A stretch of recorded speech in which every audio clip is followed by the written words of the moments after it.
Good evening, everyone. People are starting to join in, so welcome. I'm excited for tonight. It's going to be a fun night. If you are so inclined, I'd love, because it's going to be a manageable group, I'd love for people to potentially introduce themselves if you feel comfortable before we get going. So if you are okay turning on your camera, that's cool. If not, we can do it hidden as well. But we're going to give people a few more moments to join. But I hope you guys all had a good, what day is today? Tuesday. Good Tuesday. Saving some teeth, right? Thanks, Jason.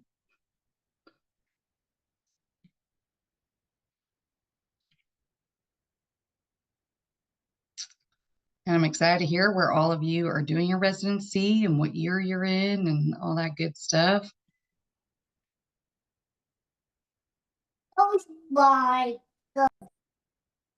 I hear a little person.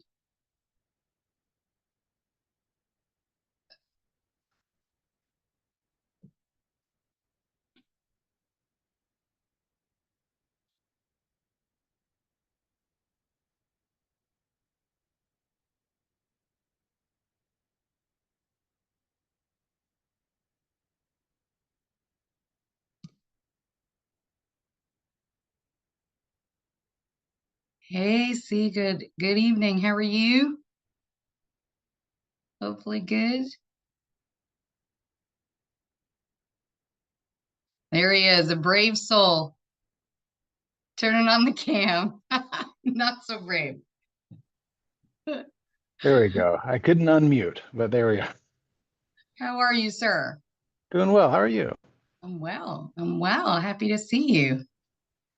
Yeah, you too. How's Navy life? It's good, Good. mostly. Fine day in the Navy, right? That's Fine right. day in the Navy. That's right.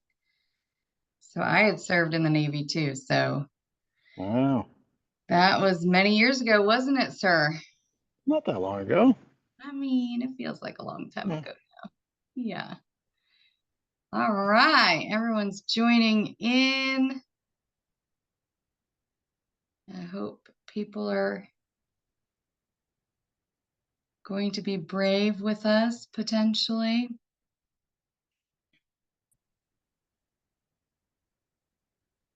Awesome. Of course, we're going to give everybody a couple more minutes, right? Not quite 8 o'clock.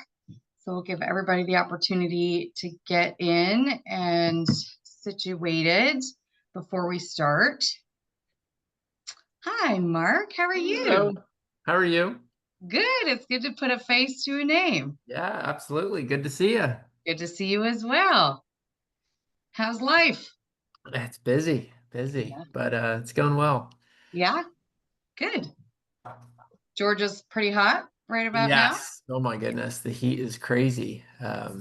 But it's good. It's going well. We're putting a stop to classes right now, so we're just seeing patients all day, which is great.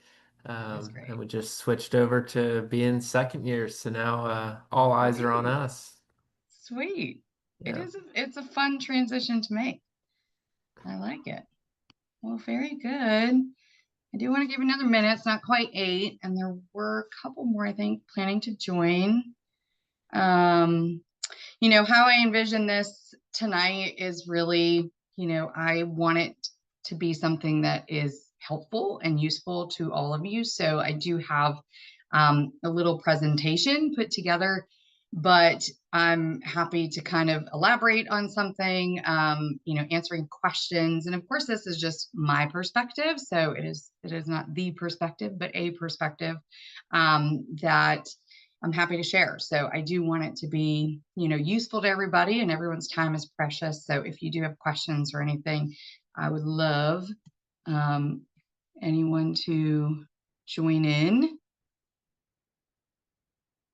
All right, Ryan's a second-year resident. And I do assume this might pertain a little bit more to second years, right? Because you guys are going to be making those bigger life decisions sooner rather than later. But it could certainly be helpful to everybody. All right, so let's maybe get started. If anyone else joins, they can kind of jump in.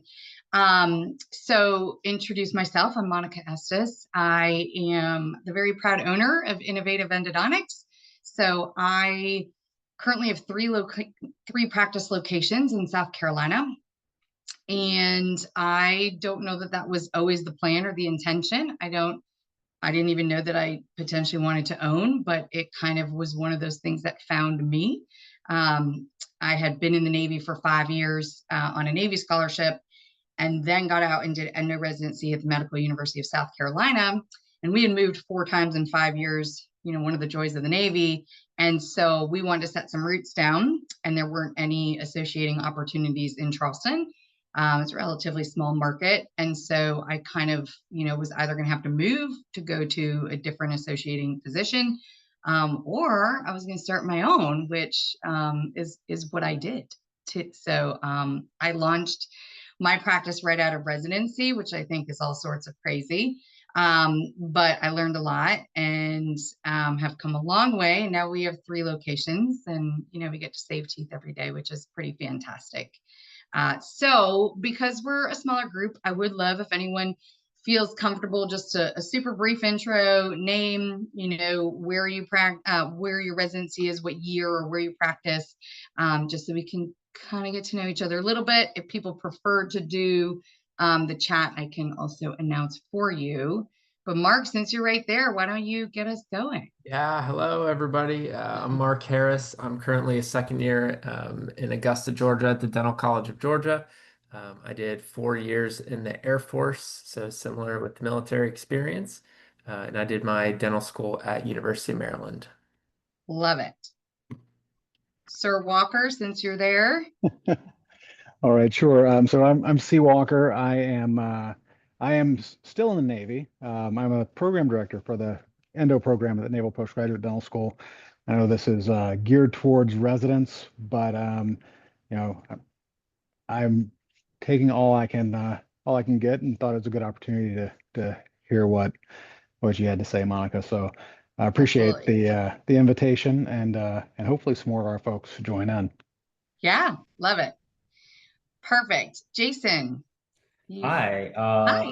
so I'm Jason, or Jay. I'm a second year at NPDS with Dr. Walker. Ah, Yes, so I've been in the Navy for about 7 years now, going on 7, and just glad to be here just to see what the future holds eventually. Mhm. I love it.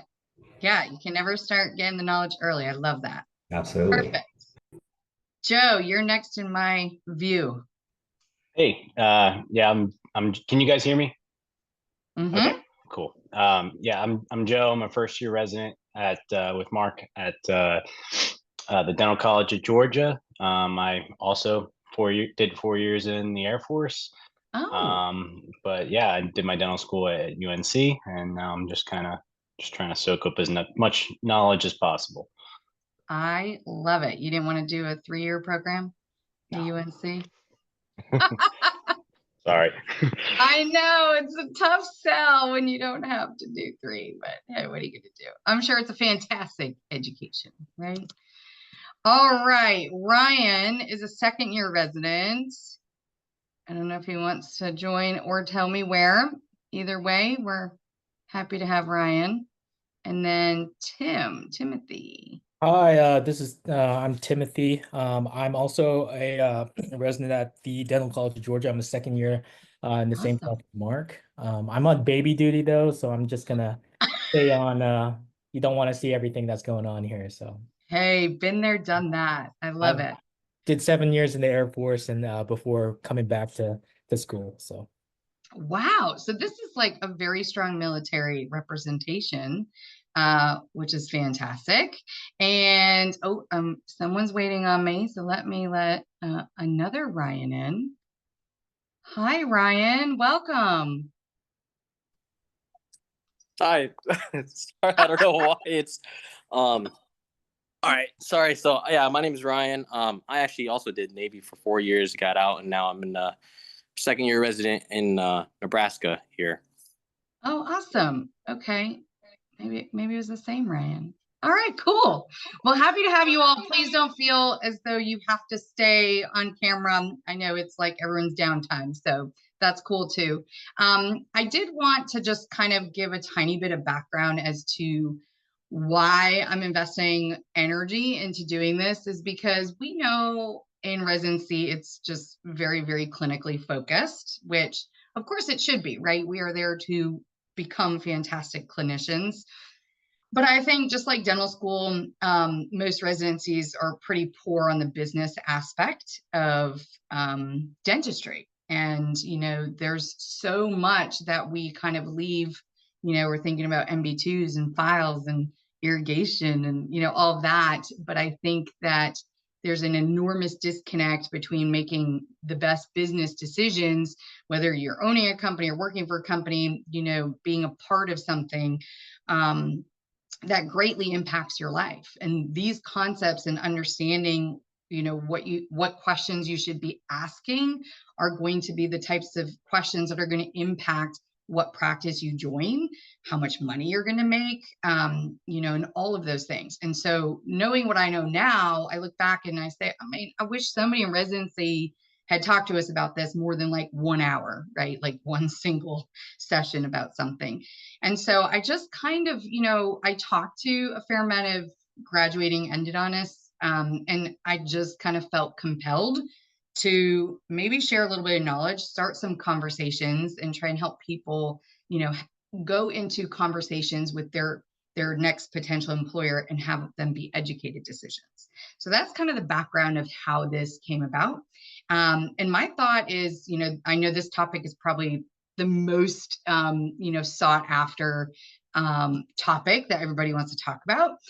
So that's why I put it first. But I do have a series of things that I think that would be fantastic to discuss. And so I'm planning to have maybe one of these sessions every month or two.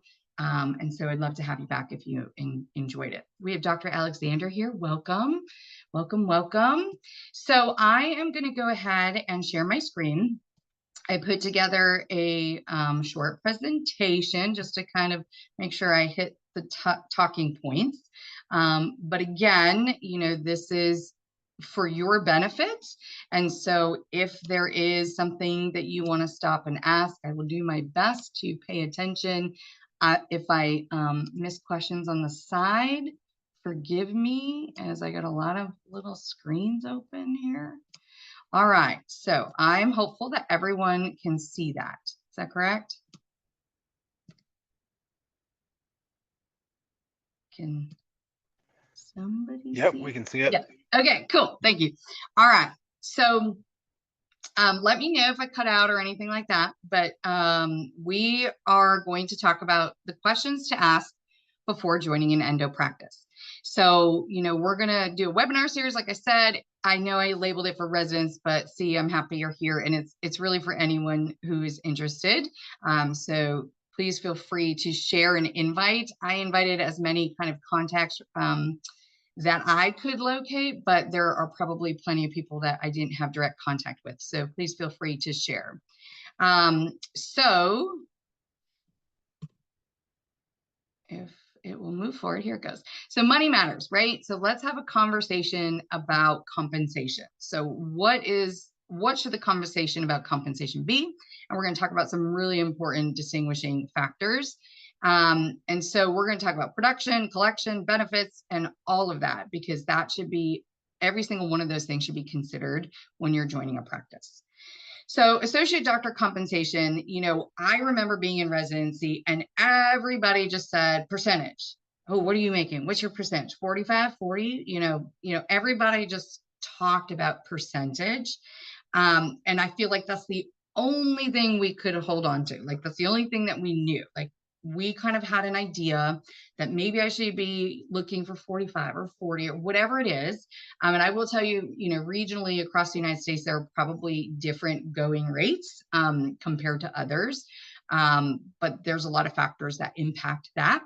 But I think as a resident, that's like all we thought about. And we didn't really know the appropriate questions of 45% of what, and like, what does that really mean? So we're going to kind of dive into that a little bit. But everybody, for the most part, is compensated as a percentage of production. So what you do for work is what you get paid off of. And we're going to dive into production and what that exactly means, because I think it's actually a little trickier than some people know. So production is what you bill for your procedures. So what you're actually sending, doing and is being billed either to the patient and or insurance. Collections is what the practice is actually receiving from payment for patients or insurance, or the combination of both. Okay, so production and collections are not necessarily the same thing. Hopefully in a strong practice, they are very similar, but we'll get to that in just a minute. Adjusted production. So if you join a practice that accepts insurance, there's going to be adjusted production, okay? And so if it's not a fee-for-service practice and there is some insurance participation, then there will be adjusted production. And it is the production after insurance adjustments or write-ups. So this is a really important thing, that if you are joining a practice that accepts insurance, is a participating provider in insurance, that means that they are under contract with one or many insurances, okay? And what the write-off would be varies from company to company. And just to like bring this way down to layman's terms. So let's say your root canal fee is $1,200, but your participating fee schedule with an insurance company is $1,000 reimbursement for that particular procedure. Then that means there's a $200 write-off. Okay, so it's basically you are giving a discount to their in-network patients, and that's where it's a lot of people view that as kind of a way to get a lot of patients in the door, so that if people go online all the time, who accepts my insurance? I want to go to someone that accepts my insurance, because they do discount, if you will. And so of course, as the provider, you would get paid, let's say it's 45%, you would get paid 45% of that $1,000. Obviously, you wouldn't get paid on $1,200 because the practice is only going to be receiving a total of $1,000 for that procedure. Now, you want to ask if it is a practice that is in network with insurance. I am. My area is pretty insurance heavy. And if I had entered the market being fee for service, I probably would have had a very minimal referral rate. And so I did participate with insurance, but it was very, very strategic. So I didn't just cast a net and say, I'm going to be in network with everybody, because that's usually a pretty poor decision, because some of these companies have incredibly poor reimbursement. So you might have a ton of patients, like, I mean, God forbid you are at a practice that accepts Medicaid. Yeah, you'll have 30 people on your schedule, but you won't be making a lot of money because there's so much of that production that's written off. So the goal is to be busy, but not to be doing dentistry for free. So I bring that up because it's very important, if you're joining a practice that participates with insurance, they are participating with a very clear strategy as to which companies they participate with. There are people in this world called like insurance negotiators, and I have hired one every 2 years. And so what this person does for me is they do an analysis of my practice. So first they look at fees, and they do a usual and customary fee analysis of what am I charging now? What does my demographic or zip code charge? And of course, as a specialist, you're going to want to be in that 80th, 90th percentile of what your fee should be compared to all the general dentists. So they help give advice as to, you should be in this 90th percentile. So give advice as to what your actual fee schedule should be. And remember, we should be increasing our fees pretty routinely because cost of inflation and cost of supplies and all of that. So if you are not increasing your fees every year, you're really going to take a hit over time since you're not keeping up with all those other things.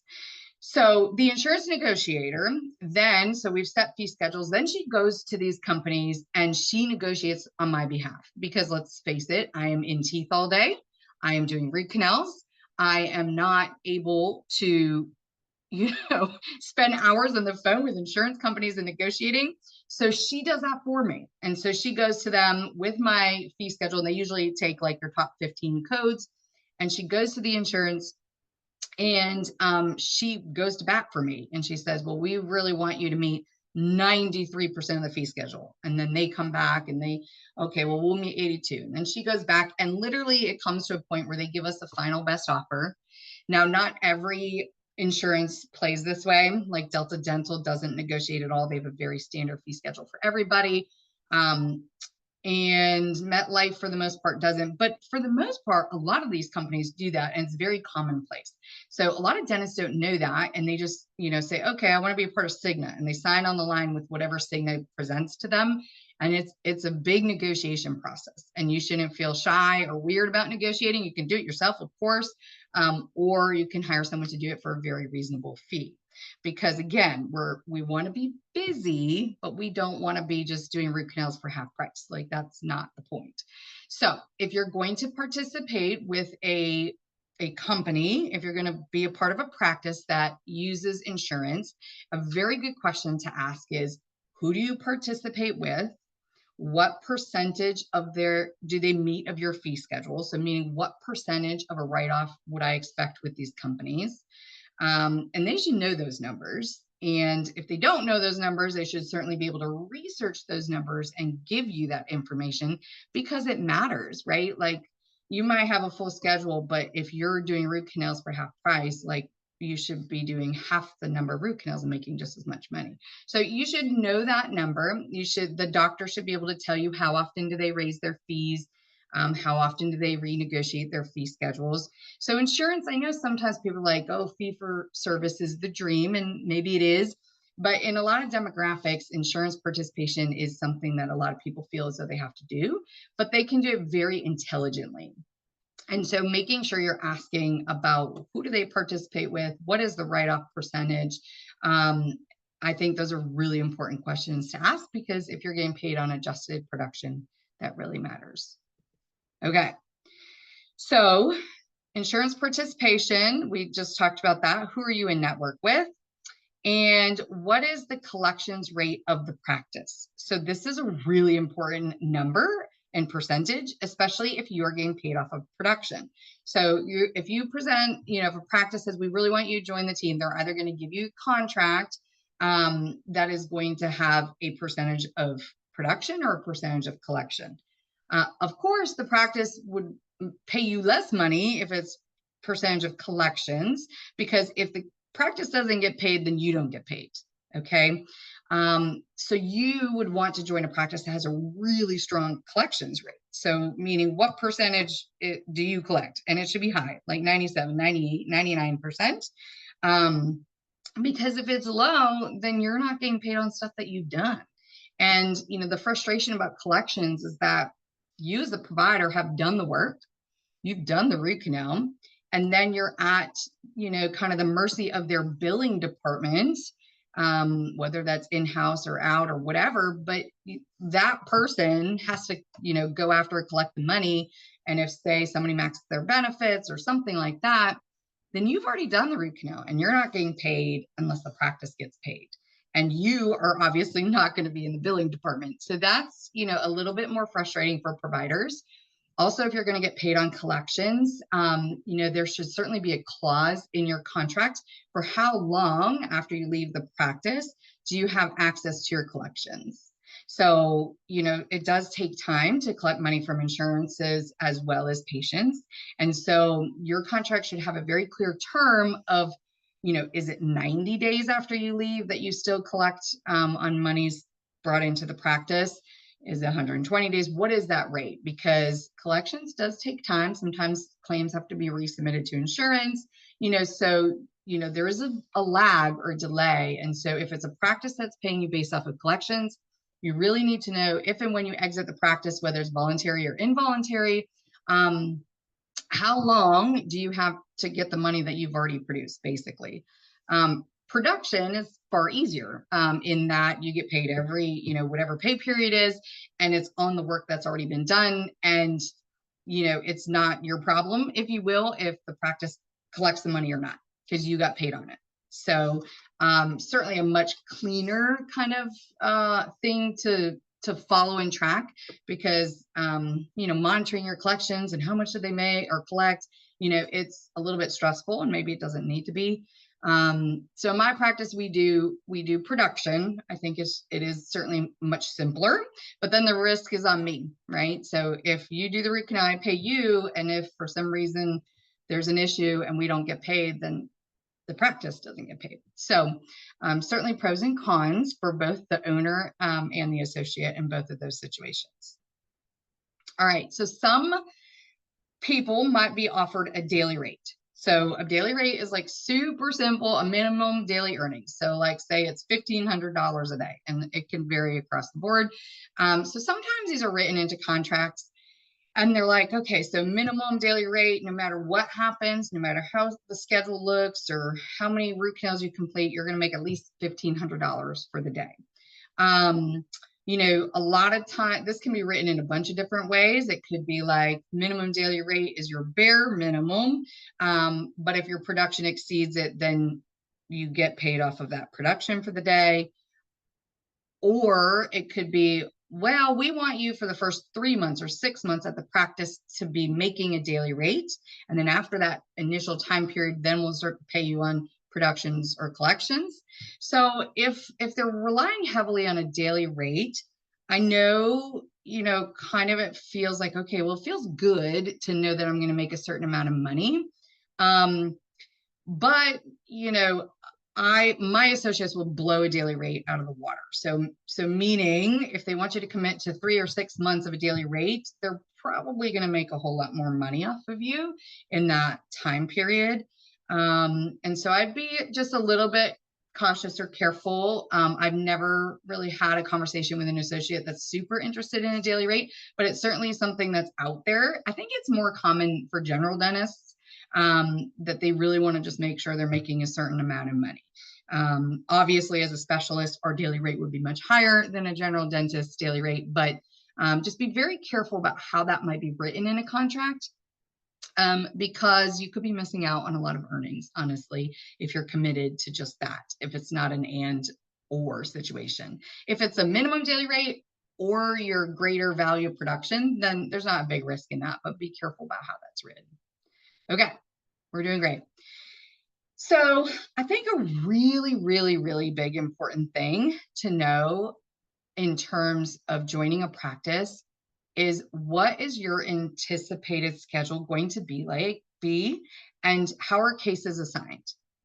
Okay, so you might, potentially have a conversation with somebody that says, I'm going to pay you 50%, which sounds fantastic, right? 50%, but perhaps they're a practice that's not quite ready for an associate doctor. So they think they need one, and before an owner takes on an associate, they should have a very clear assessment of their practice. Can they support another doctor full-time, part-time? What's the schedule going to look like? And I think sometimes people make emotional decisions and say, hey, I would like to, bring on an associate, but maybe they didn't run the numbers and maybe they didn't verify that they could support one. So I would be very, very curious as to scheduling, because in a lot of practices, it might be the owner doctor potentially gets the full schedule, and then the associate doctor gets whatever's left over or whatever, excess stuff is on the schedule. And so it might not be that there's a full schedule committed to the associate doctor. And so 50% sounds super nice, but 50% of a half-filled schedule every day is a lot less money than, say, 45% or even 40% of a very busy schedule. And so what is your anticipated schedule needs to be a very clear conversation, because in my practice as the owner, I actually defer if there is going to be a slow day or for some reason a lull in patient care cases. I will have my team always schedule the associate doctors before myself. And I think that's very rare. I don't know that I know of another endodontist that does that, but the reason I do that is because a busy associate is a happy associate, right? So you guys want to be busy, you want to make money, you don't want to be sitting in your office not being busy. And so I look at it very differently than a lot of people. In my practice, we also don't do specific case assignments. So some practices are like, oh, well, this referring Dr. Jones and Smith and Riley, they only are going to see me. They're like my longstanding referral base. They're only going to see me. You will not see any of their patients. Okay. But you can see this new doctor over there and this new doctor over there. And so are they designating who is being assigned a case, or is it just patient calls, needs an appointment, and they put it on whoever's schedule is available? So that's a really important question to ask, because if you are kind of only getting leftovers or only specific doctors, then your schedule is going to be largely impacted by that. In my practice, when I onboard a new doctor, it is, lots of marketing and lots of, oh my gosh, this new Dr. Walker is fantastic and he's going to be great with your patients. And I don't really let them do that whole, oh, Dr. Estes only. Occasionally you're going to get, a case by case, maybe a really nervous patient or something like that. But for the most part, you need to be able to join a practice that is going to support you, promote you, and have you be having a full schedule. So what your schedule looks like, I think, is one of the most important questions that potential associates don't ask, because they get so hung up on the number. But again, the number depends on how busy your schedule is going to depend how much money you make. All right. So if you're not producing, you're not making money, right? So you have to make sure you would have those opportunities consistently as well. Okay, so that production is like your basic pay, right? It's like the big conversation of how you're going to get paid. But there are other things that practices can offer to you that obviously can bring some value to you. So some practices might have a sign-on bonus. It could be small, it could be big, right? How badly do they need a doctor or want a doctor? So you could have a sign-on bonus. You could have a relocation bonus. So potentially they give some money to help you move across a different state and get situated. These bonus structures can come in a strong variety of structures. So it could be all money up front. It could be some money up front, then after 3 months, then after a quarter, whatever. So you do want to look at details of, if there's a big shiny bonus, that's great, but how much do you really get up front? How long do you have to stay with the practice to earn it? Because sometimes there are some, things that you have to meet in order to earn the bonus. So I would look at the details of that. CE stipend, if you want to go to the AAE meeting and learn, will they give you $1,000 or $2,000 or whatever it might be, reimbursement for you to go to these events. So that's a really nice thing, knowing that they want to support your continued education. Practices can offer retirement planning, so 401k contributions, and that becomes a very important thing as we advance in our careers. Other things, the practice could offer insurance. So health insurance, life, disability, malpractice. These are all different insurances that all of us need to have, of course. And so, sometimes the practice is willing to pay for a portion or all of these things. And so if your health insurance is going to be $500 a month and the practice pays for that, that's a pretty nice little perk to be at that practice to have that. In my practice, we do have what's called an ICRA. So it's basically a stipend that goes towards all of my employees' health insurance. We have life insurance, disability. Each doctor does their own malpractice, but again, it's all a negotiation, right? So, a doctor's not just going to say to you, this is what I offer and that's it. Usually there's some opportunity to say, hey, this really means a lot to me. Would you consider paying for my malpractice insurance? And that's a conversation. You can go back and forth and meet in the middle or something like that. But don't think that everything that a practice offers you at the first conversation is all that the conversation will be. It's very important. They're going to probably have an attorney representing them. And then you all would have an attorney representing you. Of course, it should not be the same attorney because that's a little conflict of interest. But, you know, their attorney is going to try and get the best for the practice, and yours will get the best for you. And then, you know, hopefully it's kind of meeting in the middle to meet objectives for both parties. So don't be afraid to negotiate. It's very common. Again, not something we ever really talked about too much in residency, but you shouldn't be afraid of it. It's a very common thing. And no one's going to just walk away from a conversation because you have some pretty good questions or to counter their offer. So a lot of times people are thinking about which practice do I want to join today? But as you're thinking about your career, you know, does this practice have some long-term opportunity for me, right? I don't know that all of us would want to make the same percentage for the rest of our career. We might want to be able to have some strategic growth over time. So, you know, sometimes there's retention bonuses put into place. So if you stay with the practice for X amount of time, you can earn a bonus.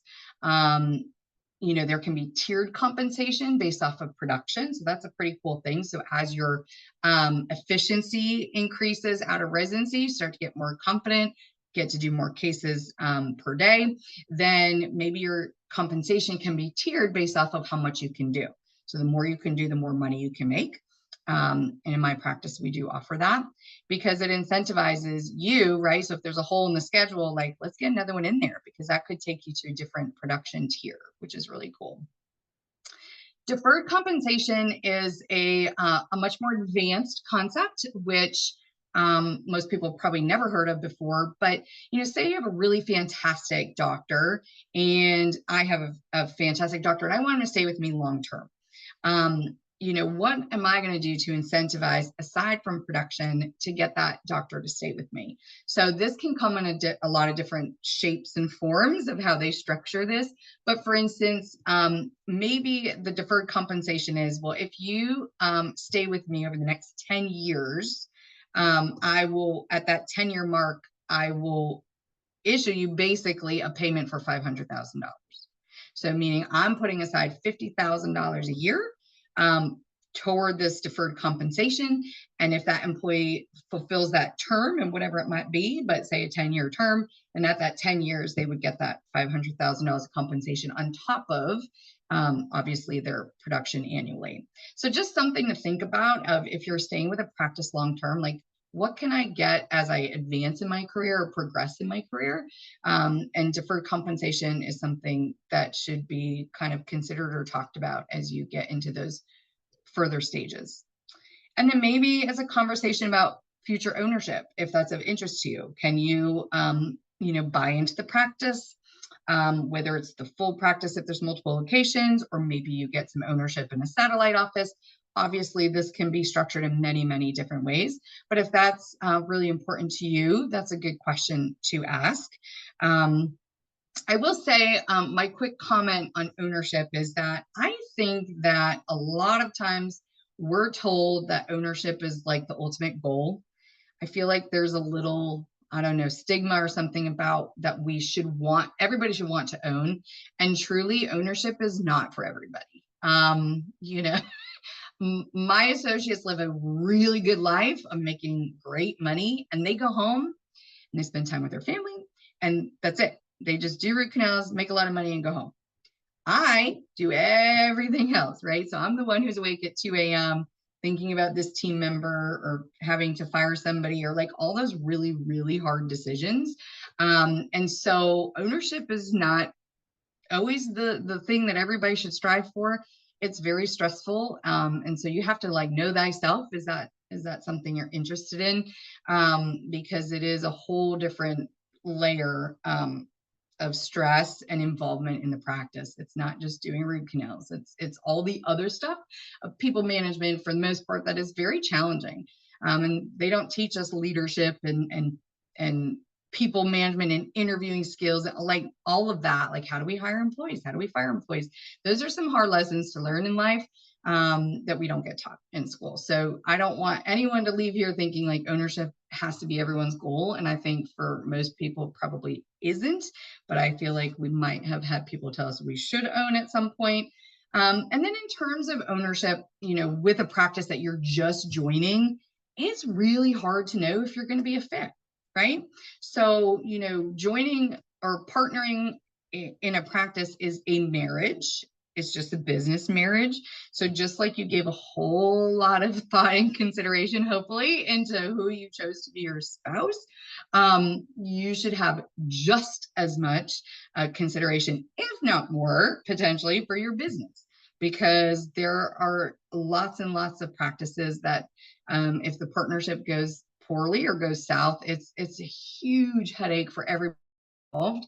And so when an associate approaches and says, you know, can I own? Well, I mean, we need to work together. We get to know each other. What are your, you know, how do you treat patients? How do you treat the team? Do you believe in our core values and all those things? So I never say to anyone, like, I'm going to give you ownership from the beginning, because we have to learn those things about each other. Am I open to ownership? Always. But it really does have to be the right fit. So don't, you know, don't feel either way about ownership. It might be a great fit for you, but potentially not. Okay, so does the practice have a professional career path for you as you grow? And this is something I think that most endodontists haven't considered. But you know, as you grow in your career, you want different things. You want to know that you can like climb the ladder, if you will. And a lot of times when we're joining a practice, we're just having that initial conversation. We're not really kind of looking at long term. But if you join a great practice and it's a good fit for you, you should know what opportunity you have there. And so, for instance, my practice, we have some tiered production. I mentioned that. So you can be a junior producer, senior lead, and partner. You know, and as you go up in this ladder of your career at Innovative Endodontics, these little stars that are on some of these doctors, you know, you have access to some more complex compensation, such as that deferred compensation I talked about. Because if I have a great doctor, I want to keep the great doctor. And so I need to incentivize them to stay long term. But it's also really motivating for you as a doctor to say, like, this is where I can go within the company.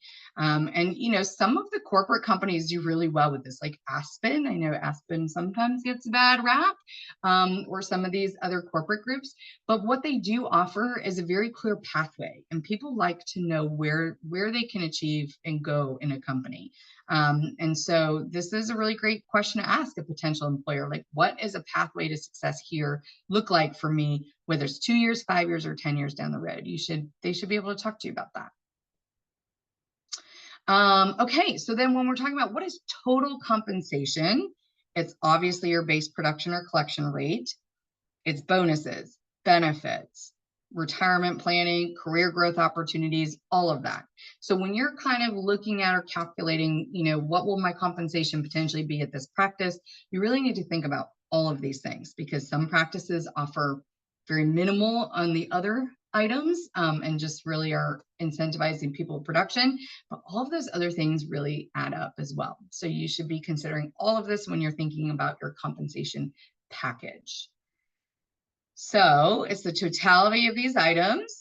And obviously I would have full consideration for all of these things before joining a practice. So these are great questions to ask if they haven't been brought up.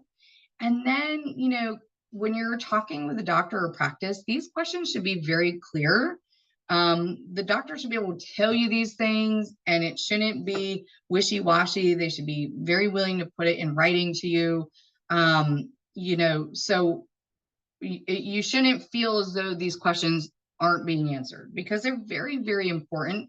And I know it's not always the most comfortable conversation to have talking about money, but it's so important to make sure that you're really joining a practice that's a good fit for you. So they should be clear. You should have documentation about the answers, so that you know exactly what you're joining. Okay, so I did want to kind of pause there. That might be kind of the big picture of the moment, of what I wanted to talk about. I feel like I threw a lot of information out. And so I did want to open up to any particular questions that people might have. If anyone wants to join in verbally, or I can check the chat. Let me get out of this so I can see my chat again. Team chat. And it is totally okay if you don't have questions, because I feel as though part of this series and the reason I developed it is because we don't know what questions to ask, right? And so we're just kind of taking it all in, digesting it, and then maybe the questions come later, and that is certainly okay. If you do have other questions or something you think about after the seminar. What is the average number of days work for senior lead or partner to reach that production goal? So great question. So minimum 4 days a week. When you're trying to reach, those higher levels of production, it's either going to be 4 or 5 days a week. So you got to be cooking, you got to be, working pretty hard to earn those higher numbers. Another thing that I would ask that brings up kind of a thought of mine is to know what the practice philosophy is. So are you joining a practice that is a two-step everything kind of a case, kind of a situation? Every patient gets two-step endo, or are you joining a practice with one-step endo? That is a huge difference. Hopefully they would let you practice the way you feel most comfortable. But, sometimes there's a little bit of pressure of like, well, Dr. Jones has done this, for 30 years and he's two-stepped everything. And if you're joining a practice like that, is that a conflict of, viewpoint? Is that an issue for the owner doctor if you want to do a case in a single visit and they would prefer to do it in 2 visits? Because that's a really important conversation to have. Because if you're doing 7 single visit cases a day, that's far more productive, right, than doing 10 two-step visits a day, assuming you're doing half starts, half finishes. So you're only capitalizing on 5 cases per day. So having a pretty clear understanding of the philosophy of the practice, and can you jive with that if it's not completely aligned? We all know the studies. We all know that there's no difference in outcomes. And let me be clear, patients don't even want to see us once, never mind twice, like they just don't. So if you can finish a case in 1 visit, like amen, right? If it's not a draining tooth or really funky in there, then, do it in 1 visit, because it's not going to have a difference in outcome, and patients do appreciate that. And from a production standpoint, you'll make more money. So that's an important thing to consider. In terms of, there was a number about how many cases per day, number of patients per day. So, my associate's doing those types of numbers. He's traditionally doing 6 or 7 cases per day. And let me just be clear about, like, when I got out of residency and started my own practice, I was doing 4 cases a day. And you build up your efficiency, and if you are interested in doing more, you can always do more. And so I think as a resident, I remember being like, oh my God, they do 8 cases a day. That's crazy. I'll never be able to do that. I'll never, ever be able to do that. And you will. And I know it, depending upon where you're at, from a efficiency level. And of course, you got to remember in residency, you don't even have an assistant most of the time. And you don't, like there's so many things slowing you down. You got to take the payment sometimes at school. Like you got to do crazy things in residency. So you got to take all your own imaging, all of that, setting up your room, all that impacts, obviously how efficient you can be. And so in private practice, when you get assigned assistants, which all my doctors get 2 assistants, because we want you rocking and rolling and being efficient. And there's so much your assistant can do to make your time, spent on actual production. So it's really important, to know that I remember being like, oh my gosh, I can't imagine doing 6, 7, 8, 10 cases a day. I traditionally do 7 or 8. Super comfortably now. Of course, that's taken time to get to that point, but don't be intimidated by the number of cases, because you will get there if that's a goal of yours. There's something called Parkinson's law, which is that we as humans fulfill the time that is given to us to complete something. So this is super relevant, because if you have a template on your schedule to do 4 cases a day, and so each case is 2 hours, Parkinson's law tells you that you are going to take the amount of time that you have to do something. So it's just like if I said, hey, Jason, I really want you to do this project for me. Can you get it done for me in 2 weeks? Guess how long it's going to take Jason to do the project? 2 weeks. If I said same exact situation, project, Jason, can you get it done for me in 3 days? He will get it done in 3 days. So we as humans do this in not just obviously in dentistry, but in everything. And so if you are motivated to increase your efficiency, then what I have all my doctors do in practice is time studies. And so you're actually timing yourself as to how long it takes you to do something. So for all of the different, how long does it take you to do molar, premolar, anterior, and then same for retreats, surgery, a little, we don't have quite as much surgery, but to time yourself. But all to say is that you'll be like, oh my gosh, it's not really taking me 2 hours to do a molar. It's really taking me 1 hour and 25 minutes. And so if you do time studies and get a lot of data over a lot of different patients so that you factor in easier cases and harder cases, you're going to start to see, okay, maybe I really can strategically add another case onto my schedule. And then as soon as that 5th case is on your schedule, guess what happens? Because you have less time and Parkinson's law, you're going to be starting to do your cases faster. And I know it's crazy, but it's true. And sometimes I'm starting a molar and I like 25 minutes on the clock until my next appointment. And I hear the door close. So I know the next treatment's coming in. And somehow I managed to do a molar root canal in like 35 minutes. And I'm not rushing it. But it's just that there's like this mental game that a lot of times we're not even aware with ourselves. And so if you strategically time yourself and then very strategically add another case and not just throw it on there without data, you're going to find that you can certainly do more than you ever thought you could in residency. So don't let the number of patients per day get you all worked up because it comes with time. But it will come faster if you're doing time studies. So I'm happy to talk to you about that more if you like.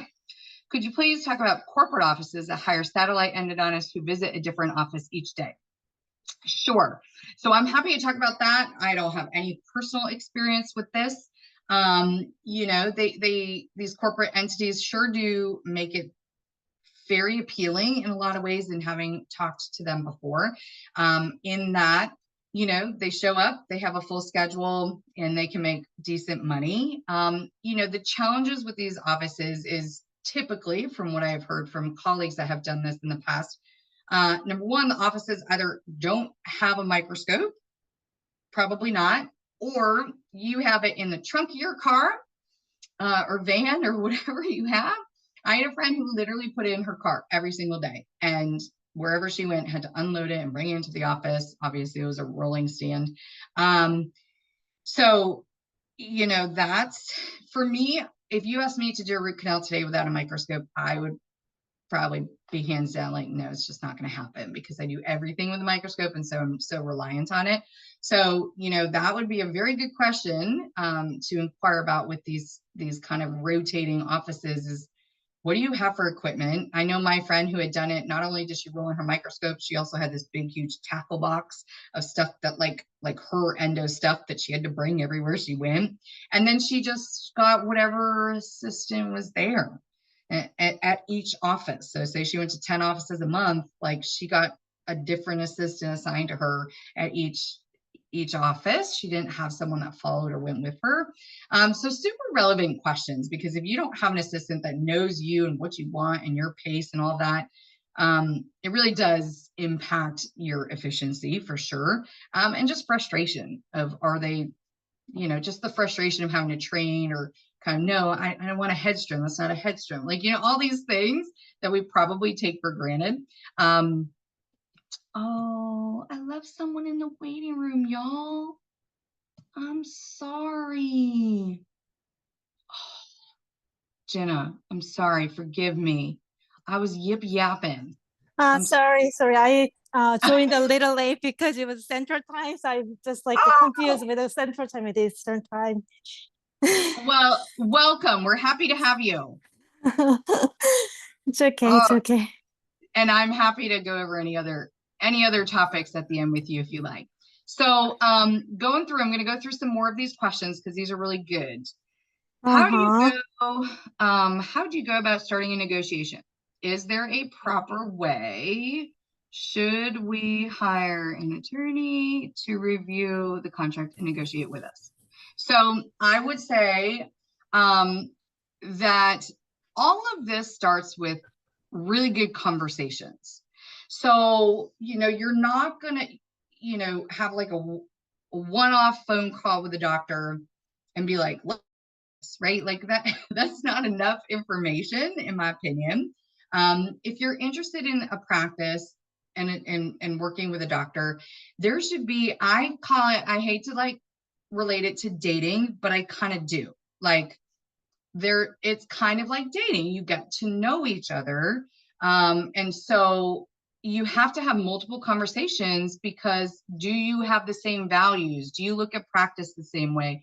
All of those things. And so you have to really make sure you're on the same page. And just like dating, you have to have those multiple conversations, phone calls, maybe Zoom calls, and then you should definitely be welcomed to go visit the practice. Like that's a really eye-opening day to go visit a practice and to really see, like, what is this like? Is it, what's the team like? Are people happy there? What's the environment? Like all of those things you're never going to know with a phone call with a doctor. So multiple steps of kind of getting to know each other. But then let's just say you've gone through all of that and you think it's a pretty good fit. A lot of times the owner doctor is going to potentially give you something to consider, especially if they've hired an associate before. Like for my associates, I do try and have things be kind of even and fair across the associates. And so I have a contract that I have had and have used. And so I traditionally present that option. And so a lot of times that doctor that's hiring you will give you the initial, like, this is what we're offering kind of a situation. But I would say that having an attorney is a really important thing for you, because your attorney specialists in what they do know the types of questions and things to ask that we just don't, right? Those contracts are full of all kinds of jargon that is a little overwhelming to read. And, do I really understand it? Making sure you have someone on your team that's looking out for you in your best interest. Now, and I'd also say to have an attorney that does this routinely. Like, you're going to get the right kind of attorney that is doing dental contracts very frequently, because it is like a little niche of a area of law. So it's not everybody that would be knowledgeable about it. So making sure. But yes, I would say hiring an attorney, would be money well spent to review it. They, in my experience, they aren't going to negotiate for you. So they're not going to they're not going to have the conversation with the doctor for you. But like, let's say you got a contract from the owner doctor, you would forward that to the attorney and say, hey, this is what they presented. They're going to read through it and review it. And they're going to mark certain things. They're going to be like, well, this non-compete and this, and this, they're going to highlight things that they're maybe concerned about, or that they want you to get clarity on or to renegotiate. But they're not going to be the ones traditionally talking to the doctor. That's going to be you. So your attorney informs you of these things. And then for all intents and purposes, you're almost kind of, I keep the attorney's contact info out of it, but like they might just forward those comments back and be like, well, they know you're having an attorney. Everybody knows that. So my attorney looked at it and, these are kind of the things that we want to revisit or talk about further. And so then it goes to them, and then they're going to have their attorney. And if they don't have an attorney, I mean, I just think it's a really serious thing in life that I think, you just really should, because an attorney is going to be looking out for you because they're working for you. So yes, I would definitely have one, but they might not be direct in negotiating the things. It'll maybe come through you, but via their advice. Unrelated, what was the typical hourly rate for dental endo assistants? That I think is geographic, to be totally honest with you. So like what an assistant's getting paid in Chicago versus rural South Carolina, probably not going to be the same at all. So I would say that is a very demographic thing. If you're talking about an assistant in California, versus here. I just don't think you could compare apples to apples. My assistants in South Carolina, make, I would say probably the average is 21. So if they come in with no experience and I'm training them, obviously they're going to make a little bit less versus someone who has experience, and it just goes up from there. I will say for me in my practice, I've hired a fair amount of people with no experience before. And the reason I do that, not because of payroll or paying them lower, but because I hire people for personality a lot, right? Like, so is this person engaging? Is this someone I can talk to? Is this person fun and positive and upbeat? Are they going to contribute to the work environment? And you can't teach personality. So you might have a fantastic assistant, but if they're kind of super quiet or grumpy or not a team player or whatever, like, they're not worth the $25. I would much rather pay someone and train them, and we call it our Endo way. I'd rather train them like how to be in our culture, in our environment. One of my topics that I want to present in the future is about core values and culture in a practice. So important. It's so important. I know compensation had to be the first thing we talk about, but culture is so important, because do people want to be there? Are they having fun? Do they have, a work hard mentality? Like, all of those things are going to make or break your enjoyment in a practice.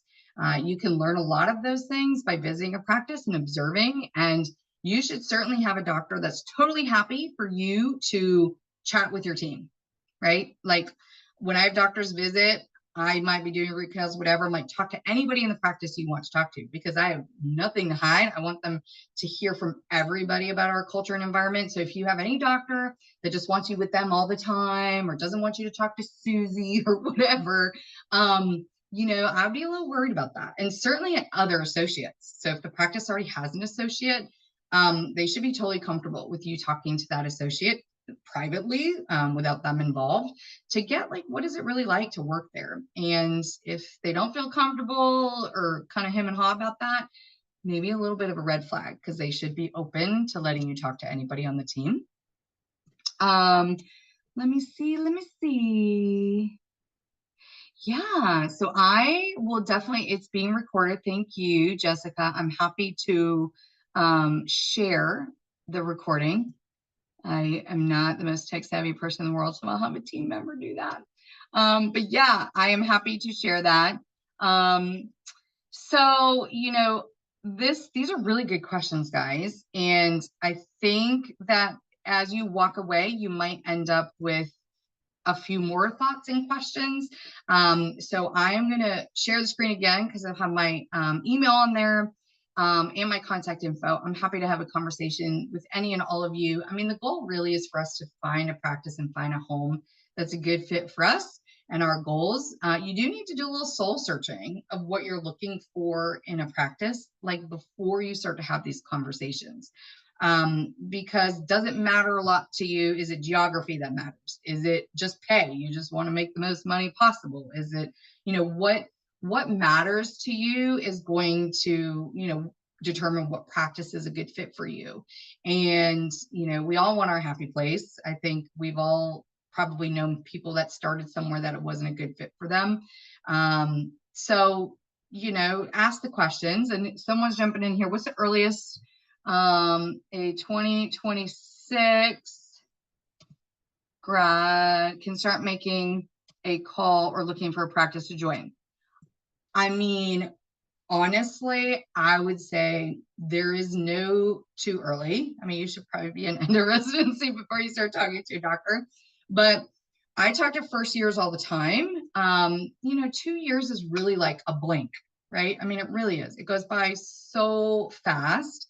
And so a lot of practices are, always looking at their future growth strategy. Like for myself, we have 3 locations, but I am thinking about more locations. And so I'm always thinking down the road of, who's going to be on my team and who are the doctors and all of that. And so there's never too early, honestly, to start the conversation, especially because, like I said, you really need to have that time to get to know each other.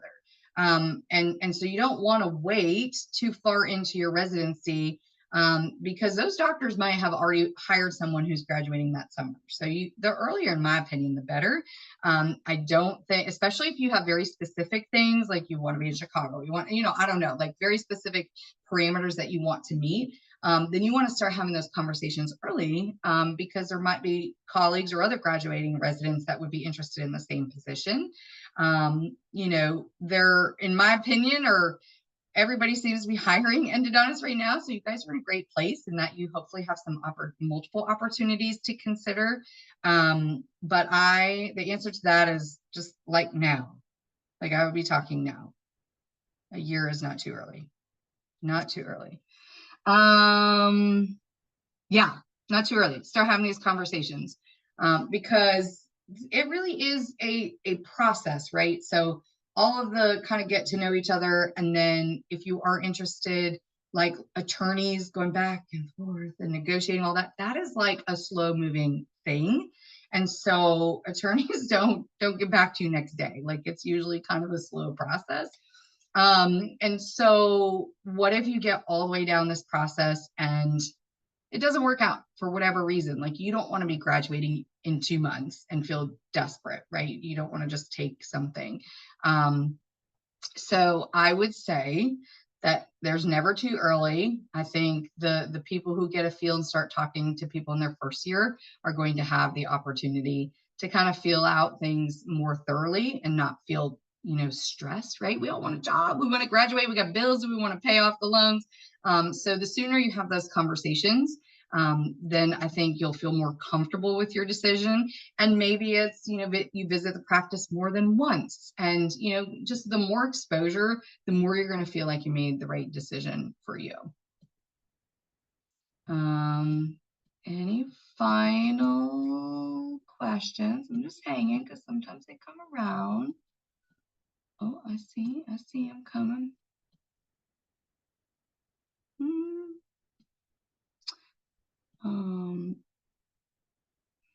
Does the attorney need to be familiar with the specific geographic area state? There's a lot of attorneys that work across state lines. So it wouldn't necessarily have to be like, I need an attorney in South Carolina because I'm going to be in South Carolina. So there's a lot of attorneys that can practice across lines. So it's very rare that that's an issue. It would be obviously, a good question to ask them. The attorney might need to do a little bit of research on your state, to just make sure they're dotting the I's for your particular state. But like non-competes, for instance, like that's not a state determined or specific thing. It's just whatever you agree or don't agree to. So it's not state specific. So most of the things and most of the dental laws, if you will, for the most part are national things. But yeah, your attorneys will let you know, oh, I can only work with these states or something like that. But for the most part, they work across state lines. Okay, so real quick, since we kind of dropped off on questions, I'm going to go back to our presentation just because I had a couple more little tiddly bits I wanted to share with y'all. I'm going to move myself out of the way here. All right, so great Q&A session. Again, if you want to ask questions offline, I'm happy to as well. Am I going the right way? Oh, yes, look at this segue into our next webinar topic. So again, I'm putting this together because I think there's a multitude of different things that you should be considering before you join a practice. And so I'm going to keep the series going. And so the next one is on marketing insights. So it's basically talking about marketing. This is another huge topic in that impacts dentistry and endo. Of course, we're a referral-based business or practice. And so we aren't learning anything about marketing. I think what I remember in residency was like, oh, we bring by cookies. Let me tell you, it's a whole lot more than that. And it should be something that you are asking the right questions about because you want to join a practice that understands the value of marketing and is investing in it, is investing in marketing you to join the practice. So there's a lot I want to talk about in next webinar that I think would be very, very helpful for you in that regard. So if you would like to save the date, we're going to host this one on a Thursday this time. I might toggle between Tuesday and Thursday, seem to be decent days of the week. I think 8 o'clock works probably the best. So if you want to mark your calendar, we're going to host that one on Thursday, August 21st at 8 o'clock. And we absolutely will send you an email and invite for this, so you can see that in your email coming up. So let me get out of this again. And my contact information should probably be in everybody's email at this point, but let me just kind of put my email. So if you want to write it down, and then I'm going to put my phone number if you want to reach out. I think I texted all of y'all today to just say I was looking forward to it tonight. So feel free to reach out. Oh, there's a question. Do you plan to have a lecture about the process of opening or managing a practice? Yeah, that's a really good one, Ryan. So the issue with that is that it's like, that's like an elephant to tackle in a short webinar. I think that the combination of the different things that I'm going to touch upon, marketing and core values, and like all the different topics that I've come up with, would be absolutely pertinent to opening and starting your own practice or managing, a satellite office or whatnot. But I just think that's just like a beast of a topic to tackle, like individually, because there's so many different things that you would have to think about and consider. So the thought with the webinar series was to kind of break it down into bite-sized pieces, because there's just a whole lot to that. So I don't know that I'm going to have one specific on or totality on that. I could maybe consider like a summary seminar, although it probably just does kind of open up additional questions. But let me think about that. But the thought was to break it down. I also have been lecturing at the AAE annual meeting for the last couple of years, and I intend to continue to do that. My topics are usually business related, practice management, these kind of topics that, we typically go to those meetings and it's all biological or instruments or whatever. And these are the things, the topics that I'm talking about are the things that really impact your day-to-day success in practice. And I'm pretty passionate about it. So I'm going to keep doing that. So look for me at the AAE meeting. I hope to be there again this year. And, I have an open book. I would love for each and every one of you to come visit my practice if you're so inclined to just get a feel for private practice and what is it really, it's kind of, I call it the real world, right? Because endo residency is a little bubble. It's a little bubble that we all live in for a couple years.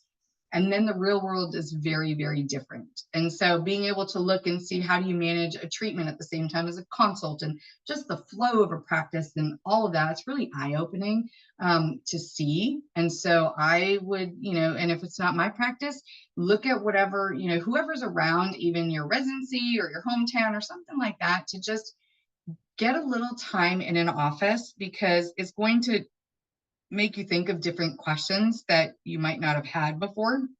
And so I think a really important part of residency should be shadowing an endo practice. And I remember my residency, we did that. Those were the most impactful days of the whole year because there was just so much insight as to how they did things. So if your residency doesn't actively do that, I would ask, like, hey, could I take a Friday and ask a local endodontist to go shadow them? And your director, I think, would be very supportive, because it's very important for you to see that side of things as well. So I hope this was helpful. I think that, it can be a little bit daunting sometimes because we're clinicians and, that's what we pride ourselves on, but we don't always, think about those big business things that really, really do impact your success at a practice. And so I'm hoping that we can have further conversations about it. So text me with messages or email me, and we'll make sure we get you the information for the next webinar. But I appreciate you guys taking your time. I know it's busy, especially with people with families and all that good stuff. So thank you for your time. And I look forward to seeing you in August. Let's do it again. And for those who joined late, I am going to work on figuring out, because we have been recording, to see if I can get you the full presentation. So I will do that. All right, y'all, have a really good evening. Go save some teeth tomorrow. That's how we end all of our morning huddles, is we're going to go save some teeth. So enjoy it, and let me know what other questions you have. Bye. Thank you so much. Bye, Mark. Bye, brave souls that turn on their camera. Thanks, Monica. Bye, C. Good to see you. Good to see you too. Have a good one. Bye.